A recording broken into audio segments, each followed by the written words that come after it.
Assalamualaikum warahmatullahi wabarakatuh. Perkenalkan, nama saya Widya Mayasari sebagai moderator dan teman-teman saya sebagai penyampai materi.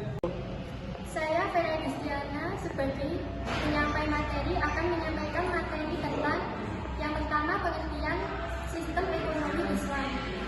Sistem ekonomi Islam adalah sebuah sistem yang berdasarkan pada prinsip-prinsip dan nilai-nilai Islam. Dalam Islam, ekonomi tidak hanya dipandang sebagai aktivitas untuk memperoleh keuntungan, tetapi juga sebagai sarana untuk mencapai keseimbangan dan kesejahteraan dalam masyarakat.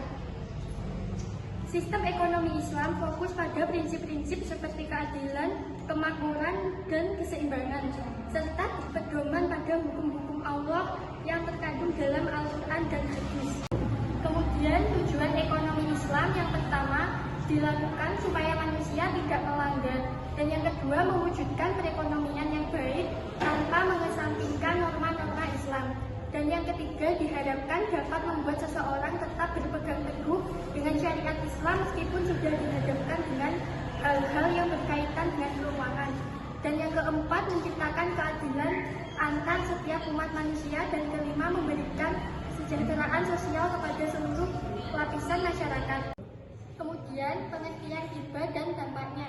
Riba adalah penetapan bunga atau melebihkan jumlah pinjaman saat pengembalian berdasarkan persentase tertentu dari jumlah pinjaman pokok yang dibebankan kepada peminjam. Dampaknya dapat mencapai krisis keuangan, korupsi, dan ketidakadilan. Saya Dilan Pramesti akan melanjutkan materi hukum riba, mencegah praktik riba, dan kesimpulan. Hukum riba dalam Islam adalah haram. Riba dalam Islam dilarang keras oleh Allah Subhanahu wa Ta'ala yang berhubungan dengan perilaku buruk yang pernah terjadi di masa lalu.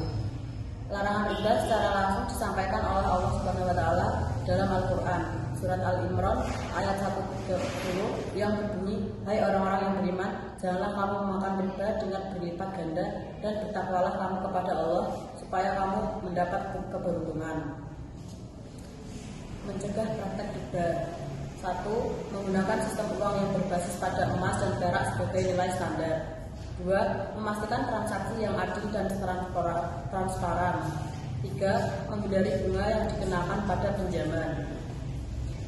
Kesimpulan, sistem ekonomi Islam menawarkan alternatif yang lebih baik untuk mencegah praktek riba dengan menerapkan nilai-nilai Islam dan prinsip-prinsip kejujuran, keadilan, dan kemakmuran. Ekonomi Islam dapat meningkatkan kualitas kehidupan masyarakat dan mencapai keseimbangan antara kepentingan individu dan masyarakat. Sekian dari kelompok kami. Wassalamualaikum warahmatullahi wabarakatuh.